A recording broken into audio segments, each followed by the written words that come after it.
High শিক্ষার্থীরা, স্বাগতম উৎসারী educare চ্যানেলে। আশা করছি সকলে ভালো আছো। আজ মহা পঞ্চমী, আমাদের খুব কাছের উৎসব দুর্গাপুজো প্রতি বছর আছে। তাই সবাইকে এই মহা পঞ্চমীর প্রীতি শুভেচ্ছা ও আন্তরিক অভিনন্দন জানাই। ছোট্ট দুর্গাপুজো নিয়ে ছোট্ট 2-3 লাইনের আজকের একটা আমি উক্তি করব, যা দুর্গাপূজার মহাপঞ্চমী আমাদের কাছে আনন্দ ও উৎসবের সূচনা। এই দিনে দেবী দুর্গার বোধন হয়, যা মর্ত্যলোকে তার আগমনের প্রথম ধাপ। তাই আমার পক্ষ থেকে সবাইকে দেবী দুর্গার আশীর্বাদ যেন সুখ শান্তি ও সমৃদ্ধির গড়ে তোলে। আজ একটি নতুন ধরনের ক্লাস, যেটি বৃত্তি পরীক্ষায় 21 তারিখে আরম্ভ হবে। প্রাথমিক শিক্ষা উন্নয়ন পর্ষদ পশ্চিমবঙ্গ সরকার পরিচালিত প্রাথমিক শেষ বৃত্তি পরীক্ষা 4র্থ শ্রেণীর 2022 সালের গণিত বিষয় নিয়ে আজকের আমি আলোচনা করব। এই গণিত বিষয়ে অনেকে দুর্বল, তাই সবাইকে বলছি ভালো করে এই গণিত বিষয়ে যা যা আলোচনা করছি খুব ভালো করে মনোযোগ সহকারে দেখতে থাকো। আশা করছি তোমাদের সব ডাউটগুলো ক্লিয়ার হয়ে যাবে। যুগ্ম অথচ মৌলিক সংখ্যা কি? এটি হলো 2। আমি তোমাদের পাশেই উত্তর লিখে দিচ্ছি, প্রশ্নের পাশে। এটি হবে 2। কোন ভগ্নাংশের লব ও হর, তা লব 8 আর বলছে হর, তাহলে এইটা হচ্ছে 8-এর 12। মানে এইটা হলো উপরের অংশ হচ্ছে লব আর নিচের অংশ হচ্ছে হর। এটা সবসময় মনে রাখবে সবাই। আচ্ছা, বলছে 9, 2, 6 দিয়ে গঠিত ছোট সংখ্যা, মানে এইটা দিয়ে একটা ছোট সংখ্যা গঠন করতে বলছে। তাহলে সব থেকে ছোট 2, তারপরে 6, তারপরে 9। তা বলছে যে রেখা একে বেঁকে চলে, মানে সোজা চলবে না, বিভিন্ন আঁকা বাঁকা ভাবে চলবে। তাহলে এইরকম আঁকা বাঁকা ভাবে যদি এরকম করে চলে, তাহলে এই রেখাকে কি বলে? এই রেখাকে হচ্ছে বক্ররেখা বলে।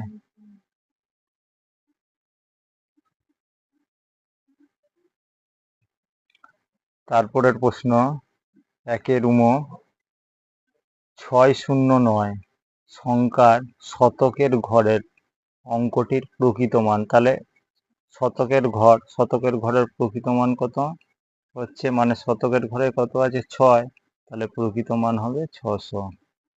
আচ্ছা, অধিবর্ষ বা লিপি ইয়ার বছরটি কত দিনে হয়? আচ্ছা, অধিবর্ষ বা লিপি ইয়ারের আমি একটা ছোট্ট কনসেপ্ট দিতে যাই, ভালো করে সবাই মনে রাখবে। অধিবর্ষ বা লিপি ইয়ার হচ্ছে, আমরা কি করে বুঝবো? এইটা বুঝতে গেলে আমাদের কি করতে হবে? ধরো এই বছর কত? 2024। আচ্ছা, 2024কে লিপি ইয়ার কিনা এটা বুঝতে গেলে আমরা 4 দিয়ে ভাগ করব। 4 দিয়ে যদি ভাগ যায়, তাহলে এটা হচ্ছে লিপি ইয়ার। এটা হচ্ছে লিপি ইয়ার। আচ্ছা, এই গেল একটা নিয়ম মনে রাখবে। আর একটা নিয়ম আছে, শেষের ধরো 1900 সাল, তাহলে 1900 সাল, 1900 দুটো শেষের যদি দুটো সংখ্যা যদি শূন্য থাকে, সেইটাকে হচ্ছে 400 দিয়ে ভাগ করতে হবে। 400 দিয়ে যদি ভাগ যায়, তাহলে হচ্ছে সেটা হচ্ছে লিপি ইয়ার হবে। আর লিপি ইয়ারের সবসময় হচ্ছে 366 দিন। সবাই মনে রাখবে, লিপি ইয়ারে 366 দিনে বছর হয়। এইবারে 2-এর দাগের প্রশ্ন। 2-এর দাগের কি বললো? কথায় লেখো 20,500। তাহলে এটা লিখবো আমরা কত?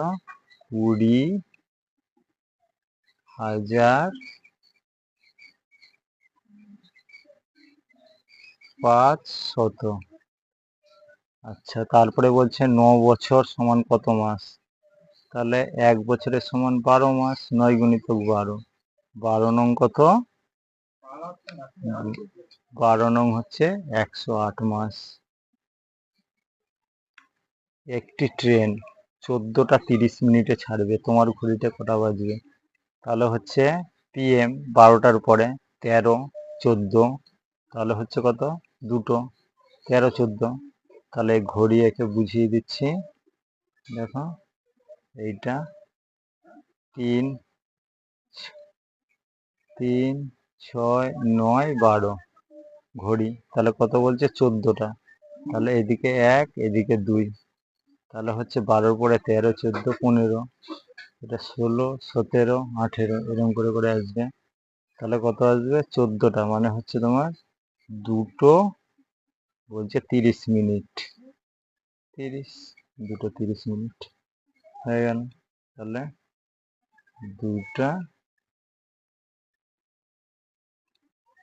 30 মিনিট। আচ্ছা, বলে ছোট থেকে বড় সাজাও, একদম স্পষ্ট বোঝা যাচ্ছে। তাহলে যে বড় তার দিকে হ্যাঁ করে থাকে, তাহলে এইটা ছোট থেকে বড় হচ্ছে 5, 2, 8, 8, তারপরে 7, 4, 3, 2, মানে 5288 আছে। আর এটা কত আছে? 7432, একদম ছোট, সহজ। আচ্ছা, দশমিক ভগ্নাংশে প্রকাশ করো, বলছে 10/6 ভাগ। তাহলে হচ্ছে কত? 10/6 ভাগ মানে 6-এর 10 পেয়ে গেলাম প্রথম। এইবার এটাকে দশমিকে নিয়ে যেতে হবে, দশমিকে নিয়ে গেলে কি করতে হবে? 10কে 6 দিয়ে ভাগ করতে হবে। তাহলে ভাগ করতে গেলে দশমিকে একটা শূন্য নিতে হবে, 10, 6, 60। তাহলে এটা সমান কত? 0.6 হয়ে গেল। দুটি বিজোড় সংখ্যা গুণফল সর্বদা জোড় হবে না বিজোড় হবে? এটা সবসময় জোড় হবে, বিজোড় হবে। এটা সবসময় বিজোড় হবে, বিজোড় হবে সবসময়। কেন? দেখবে দুটি বিজোড় সংখ্যা যদি করা হয়, ধর 3, 5 গুণ করলে 15, তারপরে আবার যদি 7, 9, 7 9 63 এরকম, এটা গুণ করলেই সবসময় বিজোড় সংখ্যাই আসবে। তাহলে বলছে 1 লিটার সমান কত মিলিলিটার? তাহলে এটা করতে গেলে কি করতে হবে? প্রথমে আমরা এটা করতে হবে, যেমন কিলো, হেক্টো, ডেকা, তারপরে হচ্ছে লিটার, ডেসি, সেন্টি, তারপরে হচ্ছে মিলি, হয়ে গেল। তাহলে এটা কত দিয়েছে? 1 লিটার। তাহলে বলছে কত মিলিলিটার? তাহলে 1-এর পরে 1, 2, 3টে শূন্য, তাহলে 1-এর পরে 1, 2, 3টে শূন্য, তাহলে হচ্ছে 1000 মিলিলিটার হবে, 1000 মিলিলিটার। ব্যাস, 2 এর দাগে কমপ্লিট।